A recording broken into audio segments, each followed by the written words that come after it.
5월 30일입니다. 사울과 요나단의 차이라는 제목으로 사무엘상 14장 36절에서 52절까지 말씀입니다. 자, 사울이 이제 블레셋의 수비대를 침으로써 시작된 이 블레셋과의 전쟁은 초반에는 약세였었습니다만 아들 요나단이 아주 맹활약을 해서 적을 공격을 했고요. 그래서 하나님께서 또 도와주셔서 블레셋이 자기들 스스로 싸움을 일으켜서 결국은 도망가게 바빴습니다.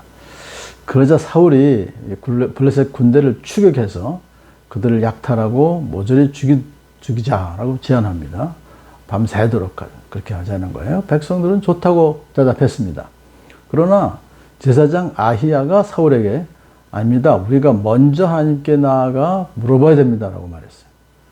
그러자 사울이 하나님께 여쭙습니다. 내가 블레셋을 뒤쫓아 내려가도 되겠습니까? 주님께서 그들을 우리 손에 넘겨주시겠습니까? 하고 물어봤는데 하나님께서 아무 대답도 안 하셨습니다. 침묵하셨어요. 이것은 거절을 의미하는 것이죠. 하나님께서 기뻐하지 않으신다는 뜻입니다. 그러나 요나단이 물었을 때는 하나님께서 응답하시고 이스라엘의 손에 블레셋을 넘기시겠다라고 알려주셨던 걸 대조가 돼요. 그러니까 하나님의 뜻은 지금 블레셋을 넘겨주시는 것인데 사울이 물어봤을 땐 침묵하셨다는 거예요. 사울은 이제 자기에게 응답하지 않은 것은 거절하는 의미다는 것을 이제 생각하면서 그렇다면 자기들 중 누군가의 죄 때문에 그렇다라고 생각했어요. 누군가 몰래 금식령을 어겼기 때문에 그렇구나. 그래서 하나님께서 응답하지 않으신다라고 생각했어요. 그렇지만 사실은 그런 어리석은 금식령을 내린 사울 자신의 죄 때문에 하나님께서 그렇게 말씀하신 거죠. 말씀을 안 하신 거죠. 자, 사울이 명령합니다. 군 지휘관은 모두 앞으로 나오시오. 오늘 이 허물이 누구에게 있는지 알아보겠소. 허물이 나와 아들 요나단에게 있다 하더라도 그는 반드시 죽을 것입니다. 사울이 이제 블레셋을 완전히 죽일 수 있는 기회를 놓쳤다는 것에 분노한 사울이 결연한 심정으로 그렇게 외치자 백성 중에 대답하는 사람이 아무도 없었어요. 왜냐하면 백성들은 요나단을 보호하기 위해서 침묵한 것이죠. 다 알고 있습니다. 요나단이 결국 사울의 금식 명령을 어기고 꿀을 먹었다는 사실을 알고 있어. 그거 알려지면은 요나단이 죽게 생겼으니까 침묵했던 것입니다. 그러나 사무엘은 백성들의 침묵이 동의하는 것으로 받아들이고서는 이제 드디어 제비뽑기를 합니다. 요나단과 함께 한쪽에 서고 나머지 백성은 다른 쪽에 서서 제비를 뽑기 시작합니다. 사울이 하나님께 아뢰입니다. 오늘 저에게 응답하지 않으시니 웬일이십니까? 하나님, 그 허물이 저에게나 요나단에게 있다면 우림이 나오게 하시고 백성에게 있다면 둠밈이 나오게 하십시오. 그러자 요나단과 사울이 걸리고 백성들의 혐의는 벗겨졌어요. 이것을 보면은 이 제비뽑기에 하나님이 역사하신 거예요. 이제 그런데 그 다음에 요나단과 사울 가운데 또 제비를 뽑았습니다. 그랬더니 요나단이 걸렸어요. 사실은 죄는 사울이 졌기 때문에 지금 하나님 침묵하신 거 아닙니까? 그런데 왜 사울이 뽑히게 안 하시고 요나단이 뽑히게 하셨을까요? 그것은 사울에게 회개할 기회를 주기 위해서 그렇습니다. 비록 요나단이 뽑혔지만 백성들이 그것을 인정하지 않음으로써 결국 사울 자신에게 죄가 있었다는 것을 이제 깨닫게 하기 위해서 하나님께서 기회를 주신 건데 그 기회를 지금 또 그냥 넘겨버리고 말았죠. 자, 요나단이 뽑히니까 이제 사울이 아들에게 무슨 일을 했는지 말해라 라고 말해요. 요나단이 손에 들고 있는 막대기 끝으로 꿀을 찍어서 조금 맛보았습니다 라고 대답했어요. 거창한 일을 한 것이 아닙니다. 단지 아주 사소한 일을 했을 뿐입니다. 그러나 요나단은 기꺼이 죽을 각오를 하고 있었습니다. 사실 요나단 입장에서 볼 때는 맹세하는 자기가 없었습니다. 그래서 모르고 꿀을 먹었던 것이기 때문에 맹세를 어긴 것이 아니에요. 그러니까 죽음을 피할 수 있었습니다만은 아버지 사무엘의 권위를 세워주기 위해서 기꺼이 죽음을 맞이하겠다 그렇게 말한 것이죠. 그런 내막도 모르는 어리석은 사울은 요나단, 너는 죽음을 피할 수 없다. 사형선고를 내렸어. 그리고는 만일 내가 너를 처형하지 않는다면 하나님이 나에게 천벌을 내시고 내리실 것이다. 할 수 없이 넌 죽어야 된다 그거죠. 자, 그러자 그때까지 가만히 있었던 백성들이 들고 항의합니다.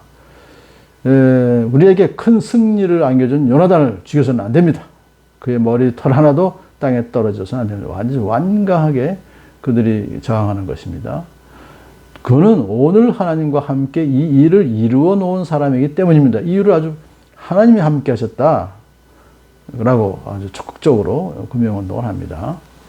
그래서 백성들은 하나님의 살아계심을 두고 맹세해요. 그러면서 자기들의 말이 진실인 것을 확증까지 했습니다. 그래서 결국 백성들이 요나단을 살려서 그는 죽지 않게 된 것입니다. 사울의 맹세를 부지중에 어긴 요나단이 그 잘못한 것이 아니라 사울이 백성으로 잘못된 맹세를 하도록 시킨 것이 잘못이었어요. 이것을 지금 이제 깨달아야 되는데 사울은 그것을 깨닫지 못했습니다. 자, 사울은 블레셋 추격을 멈추고 기브아로 돌아섰고 블레셋 사람도 자기 본고향으로 돌아가서 이때 사실은 사울이 그냥 추격해서 완전히 블레셋을 진멸했으면 그들이 재도전을 하는 원천 봉쇄할 수 있었었는데 그냥 거기서 추격을 멈추고 돌아갔던 것입니다. 오늘 이야기를 통해서 하나님께서 요나단을 통해서 블레셋을 진멸할 좋은 기회를 주셨는데 음식을 먹지 말라는 사울의 명령이 그 기회를 놓치게 만들었던 거예요.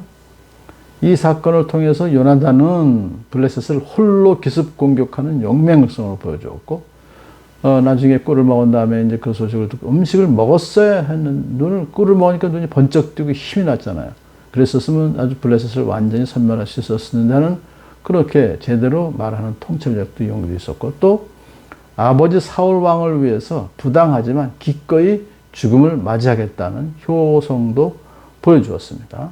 그러나 반면에 사울은 어리석은 판단으로 블레셋을 진멸할 기회를 놓쳐버렸고 왕의 명예를 위해서 아들마저 죽이려 완고하고 무정한 태도를 보였던 것입니다. 자, 그러나 이번 전쟁으로 일단 이제 블레셋은 이겼죠. 그러므로 사울은 왕으로서의 통치권을 이제 확립할 수 있게 되었습니다.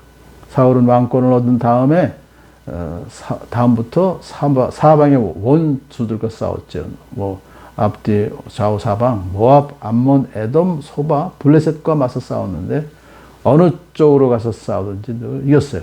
그런 아말렉까지도 쳐서 용명을 떨쳤습니다.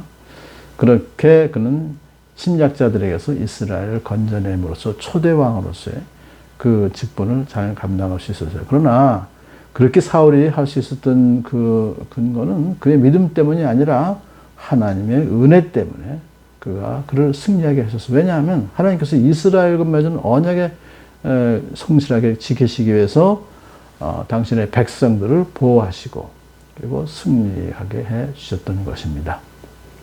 오늘 본문을 통해서 사울이 비록 참 그런 불신앙, 신앙이 없는 상태로 살았지만은 하나님께서는 또 백성들을 보호하시고 승리를 하게 해주신 것을 감사하면서 하나님의 그 언약적인 사랑을 항상 우리는 잊지 말고 하나님께서 우리를 끝까지 책임지시고 사랑하신다는 것을 믿고 오늘도 당당하게 우리의 삶을 향해서 세상을 향해서 나아가는 저와 여러분들을 축복합니다.